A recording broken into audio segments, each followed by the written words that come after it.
श्रोते हो, नमस्ते. आपल्या सर्वांना शुभ दिवस. श्रोते हो, पत्नी म्हणजे नेमकं काय? तर प्रेम, त्याग आणि परोपकाराचं नाव म्हणजे पत्नी. स्वतःचं अस्तित्व विसरून साखर जशी पाण्यात विरघळते ना, तशी सासरी विरघळून सासर गोड करणारी साखर म्हणजे पत्नी.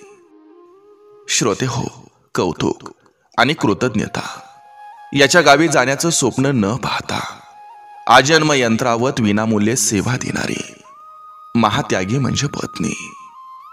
पदरी पडलेल्या आणि नंतर बदललेल्या पतिरूपी प्रियकराला जसा आहे तसा स्वीकारून त्याच्या कोशेतच आपलं अस्तित्व शोधणारी प्रेमळ प्रेयसी म्हणजे पत्नी.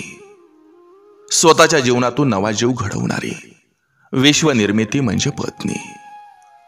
उंबरठ्या बाहेर पडल्यावर वेदना पिऊन सासरची गोडवं गाणारी थोर स्त्री म्हणजे पत्नी. माहेरी गेल्यावर कायम सासरची ओढ असणारी माहेरची लेक म्हणजे पत्नी. सगळं संपून आनंदाच्या प्रवासाला निघताना सुद्धा सासरकडून कोणती अपेक्षा न ठेवता माहेरची साडी नेसून स्वर्गस्थ होणारा देह म्हणजे पत्नी. म्हणून श्रोते हो, आपल्या पत्नीला, आपल्या बायकोला नक्की प्रेम द्या, कारण ती त्यागी आहे, आपल्यासाठी सगळं करते. नक्की विचार करा. चला, आजही आपल्यासाठी सुंदर विचारांची ही शिदोरी, ही मालिका अशीच पुढे घेऊन आलोय. चला, करूया सुरुवात सुंदर विचारांना, सुंदर सुविचारांना.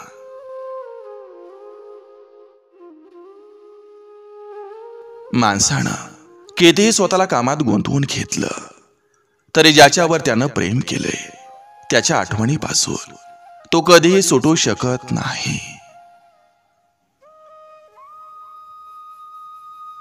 जगाच्या अनेक वेदनांनी भरलेलं आपलं मन हे आवडत्या व्यक्तीच्या कोशीत जाऊन शांत होत असतं. आनंदी दिसणाऱ्या व्यक्तींना दुःख नसतंच असं नाही, फक्त त्यांना दुःखाशी दोन हात करण्याची कला ही जमलेली असते. मोकळी ही कितीही मिळाली तरी मर्यादा आणि संस्कार यांचा समतोल ठेवावाच लागत असतो. तुम्ही जे इतरांसोबत केले ते परत सहन करण्याची ताकद ठेवणं हाच कर्मयोग आहे. निसर्गाचा भागाकार हा निशेष असतो, तो व्याजासकट सगळं परत करतो. काही शब्दांचे आधार इतके भक्कम असतात की स्पर्श न करताही तोल सावरतात. जिथं आपण चुकतो तिथं आपल्याला योग्य वाटा दाखवणारा हा आपला मोठा भाऊच असतो.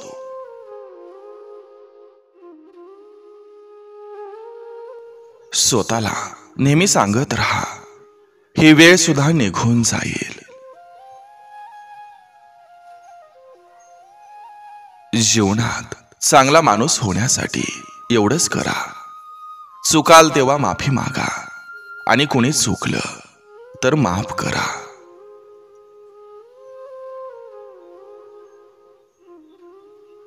आयुष्यात येणारे सगळे अडथळे हेच खरे आपले गुरु असतात.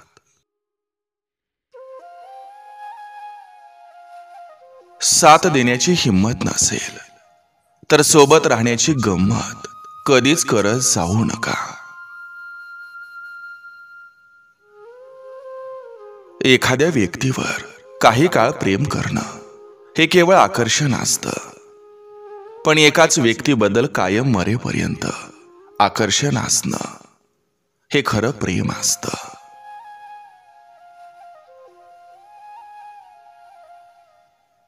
दुसऱ्यांच्या चुका दाखवता येतात, पण आपण कसे आहोत, काय करत आहोत हे मात्र लोक विसरतात. म्हणून आधी स्वतःच्या चुका सुधारा, मग दुसऱ्यांना ज्ञान द्या. नात्यात किती वाद झाले तर एकमेकांचा असलेला आदर हा कायम असला पाहिजे.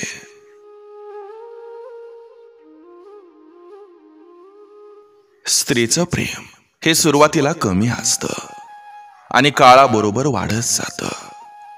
पुरुषाचं प्रेम हे सुरुवातीला जास्त असतं आणि कालांतरानं कमी होत जातं.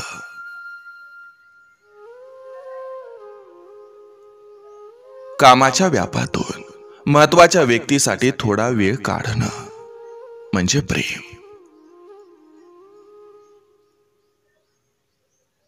ज्याच्या अंगी खोटेपणा त्याला मिळे मोठेपणा. कलियुगाचा महिमा. वाईट परिस्थिती, कठीण काळ हाच माणसाचा सर्वात मोठा गुरु असतो. त्या काळात एवढं शिकायला मिळतं की त्या ज्ञानाची शिदोरी जन्मभर पुरते. तुम्ही किती जरी चांगले असला तरी दुसऱ्याचं ऐकून लोक तुम्हाला वाईट समजत असतात.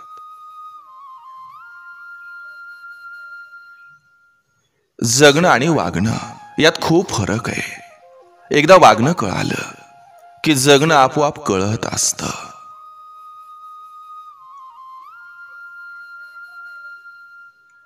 आयुष्यात प्रत्येक गोष्ट बदलू शकते, फक्त ती वेळ येईपर्यंत. तोपर्यंत संयम राखला पाहिजे.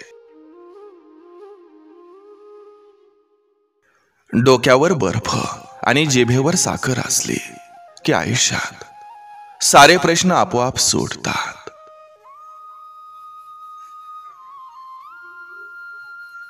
कारण नसताना जे नाती आपल्याला त्रास देतात त्यांच्यापासून आपण लांबच राहावं. कारण ही लोक काटेरी वृक्षाप्रमाणे आपल्याला आयुष्यभर टोचत राहतात.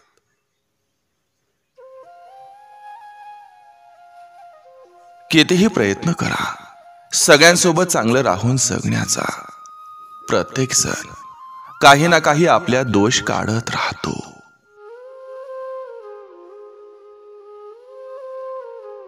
हेतू शुद्ध असला की देव सुद्धा आपल्याला सांभाळून घेतो.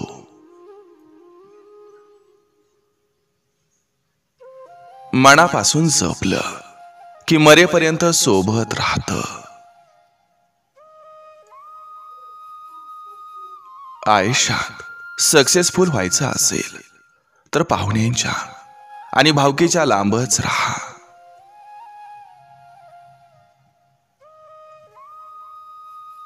रोज सकाळी परमेश्वर या पृथ्वीवर सुखदुःखाची नाणी फेकत असतो. ज्याच्या हाती सुखाची नाणी पडतात तो सुखाचा व्यापार करतो. पण दुःखाची नाणी हाती पडून सुद्धा जो सुखाचा व्यापार करतो त्याला जीवन जगणं म्हणतात.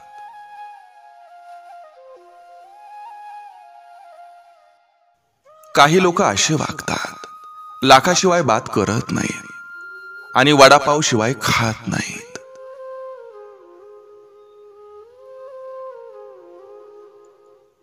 जे होतं ते चांगल्यासाठीच होतं हे मनाला समजावून समाधानी राहिलेलं कधीही बरं असतं.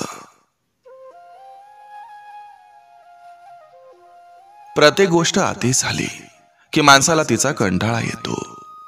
पण एकच गोष्ट अशी की ती किती होऊ द्या माणूस तिला कंटाळत नाही. ती गोष्ट म्हणजे पैसा.